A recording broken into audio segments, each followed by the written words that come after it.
এক বুড়ি ছিল দুই বউ। দুই বউর মাঝে অনেক পার্থক্য।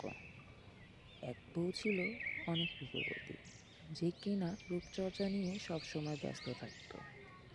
অন্যজন ছিল সাংসারিক, বাড়ির সকল কাজ একা হাতে সামলে নেয়, অন্য কারো সাহায্য সে চায় না। একদম গুণবতী। ছোট বৌমা, তুমি তো এখানে সেই সকাল থেকেই দেখি বসে আছো। বলছি, সকালবেলা যে আমার ছেলেরা খেয়ে বের হবে, তো একটু তো বড় বৌমা সাহায্যও করে দিতে পারো, নাকি সারাদিন শুধু সাজগোজ নিয়ে পড়ে থাকলেই হবে শুনি? চলো, কাজ করবে।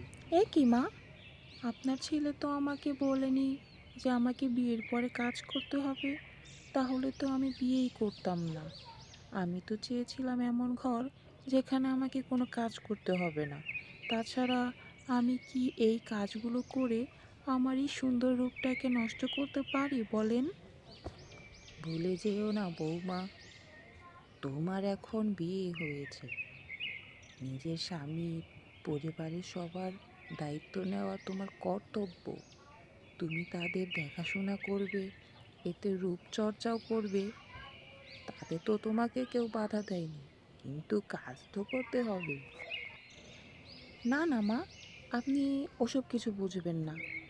রূপচর্চা করতে গেলে কোনো কাজ করা লাগে না। যদি কাজ করি তাহলে রূপচর্চা বৃথা পড়ে যায়। তখন আমার কি হবে বলেন তো? আপনার ছেলে তো আর আমাকে তখন পছন্দ করবে না, কারণ সে তো আমাকে এই রূপ দেখিয়েই নিয়ে এসেছিল, তাই না? বুড়িটা ছোট বৌমার কথা শুনে কথা না বাড়ানোই ভালো মনে করে চলে যায় সেখান থেকে। বড় বৌমা, তোমার তো দেখি কাজ প্রায় শেষ হয়ে গেছে। যাও মা, তুমি চানটা করিয়ে এসো, বাকি কাজ না হয় আমি করে নিচ্ছি। না না মা, এ কি বলছেন আপনি? আপনার এখন বয়স হয়েছে, আর আমি কি পারি আপনাকে দিয়ে কাজ করাতে বলুন? কেমন একটা দেখায় না? আপনার এখনকার বয়স হচ্ছে বিশ্রাম নেওয়া। এই বয়সে যদি আপনি কাজ করেন, তাহলে আমার মেয়ে হয়ে কী লাভ? সত্যি বৌমা, আমি আর আমার ছেলে যে কত কপাল করে তোমাকে পেয়েছি, বোঝাতে পারবো না। নিজের মায়ের মতনই খেয়াল রাখো আমাকে। তাহলে তুমি তাড়াতাড়ি কাজগুলো সেরে নিয়ে চানটা করে নিও, বুঝলে?